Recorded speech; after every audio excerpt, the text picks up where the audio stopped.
into the NFL, we have a huge NFC matchup Sunday night with a lot on the line when Caleb Williams and the Bears head to Santa Clara to take on the 49ers.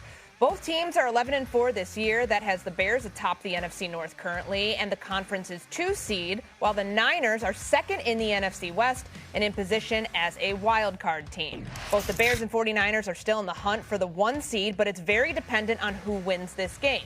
If the Bears win, their chances at the top seed go from 14% to 35%. If the 49ers win, their chances go from 32% to 52%. So, Kevin, knowing all of that, knowing all the numbers, who has more at stake on Sunday? Is it the Bears or is it the 49ers? It's the Bears because they're still trying to prove themselves as a franchise, because they're trying to exercise 40 years of football trauma, and it's happening in real time, and we're seeing it, and we're seeing Caleb Williams make the leap and all of that stuff. But we also saw the energy of the Soldier Field crowd a couple weeks ago against Green Bay. We saw what that looked like. We saw the mistakes Green Bay started to make in crunch time. By the way, they should never move indoors. They should never move to the suburbs. Keep that stadium right where it is. But we saw what that looks like. It's the Bears. They should win this game. I think they do.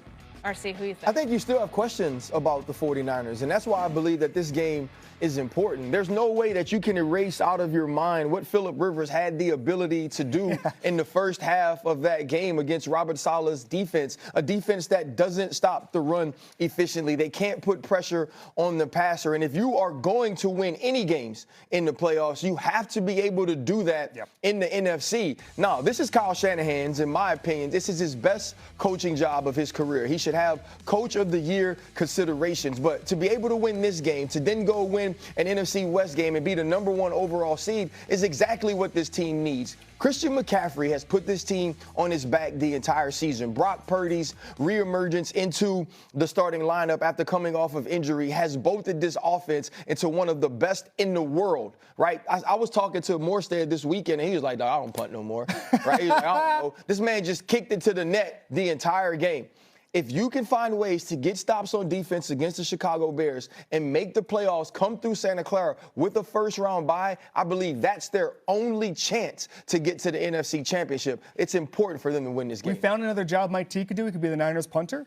Yeah. They've not punted since November. That's an insane feat. It is. And they're going to get Ricky Pearsall back, so their efficiency will actually continue to improve. So this is, to me, Coach of the Year type of work by Kyle Shanahan.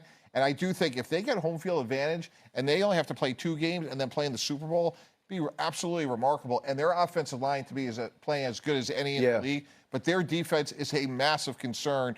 As you mentioned, like if Phillip Rivers can avoid their rush, you know, it bodes well for Caleb Williams. My other concern about the Bears and why I don't know if it's sustainable, they lead the league in turnover margin, and every week we say it, and it keeps happening, but at some point, does that run out? That's one thing I wanted to ask you about now for a while, because they do have 31 takeaways this season. That's the most in the NFL.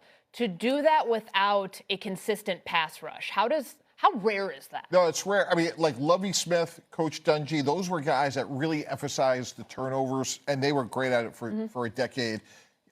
And you look at what Dennis Allen's, they clearly emphasize, you know, the peanut punch, rallying to the ball, tip passes. But yes, I agree, Courtney. Typically, it's edge pressure, tip balls, things like that. So they deserve a ton of credit. Kevin Byard, Nashawn Wright. But my gosh, I just don't know, like, can they run the table every week and come back from these improbable leads? I mean, Next Gen had it at a 99.5% chance that Green Bay was going to win the game with 2 minutes to go. I mean, it's improbable. I think a big part of what's happening with the Chicago Bears is that they're exceeding expectations. Right? And when a team exceeds expectations, you're always waiting for the shoe to drop. You're waiting for the next thing to happen that proves to you what I thought about you at the beginning of the season is the correct thing to think about you. But when you talk about Nashawn Wright and Kevin Byard, let's remember Nashawn Wright is the guy who forced the fumble on Jalen Hurts on the tush push and allowed them to get that football, now drive the ball down the field and score. Nashawn Wright is also the same man who went in the deep red zone, stripped the football from Josh Jacobs, 2 people that don't normally fumble when running the football. That's a skill. That's not necessarily. He should have been a Pro Bowler. Yeah, that's not happenstance. That's not coincidence. That's practice. That's preparation. That's execution. Kevin Byard has been one of the league's leaders in turning the football over and interceptions his entire career. Who cares if it's year 12? And one thing about Caleb Williams, even over Brock Purdy, who he's facing this week, he's been his best when his team is behind late in games, 7-game winning drives. And so, though it's one of those things, it's like, it shouldn't have happened this week, but it did. It shouldn't have happened this week, but it did. At some point, we have to develop some confidence in Ben Johnson and his team that they are finding ways to finish.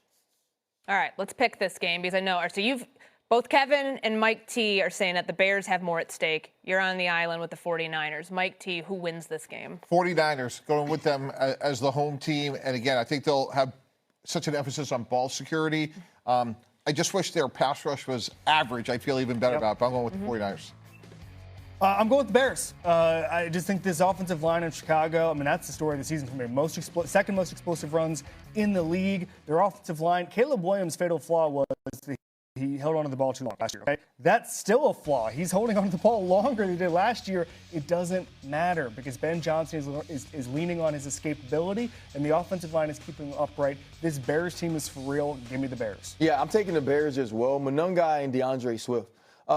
They've developed a Jahmyr Gibbs and David Montgomery sort of duo in Chicago, the physicality in which they play. And now if you're Robert Saleh, you have to start to stack that box and play one-on-one on the outside. The play-action game of Caleb Williams and the Chicago Bears can just be absolutely deadly. And I think they're going to play ball possession against this very explosive San Francisco 49ers offense. Yeah, we know the Bears are the 2 seed currently. They very well could face the Green Bay Packers once again in the postseason, right now currently slated as a 7. And that's where we turn when we come back. The Packers have lost back-to-back games, but have secured their spot in the playoffs because of the Lions' loss on Christmas. Could Green Bay be a Super Bowl contender? Someone here says not so fast.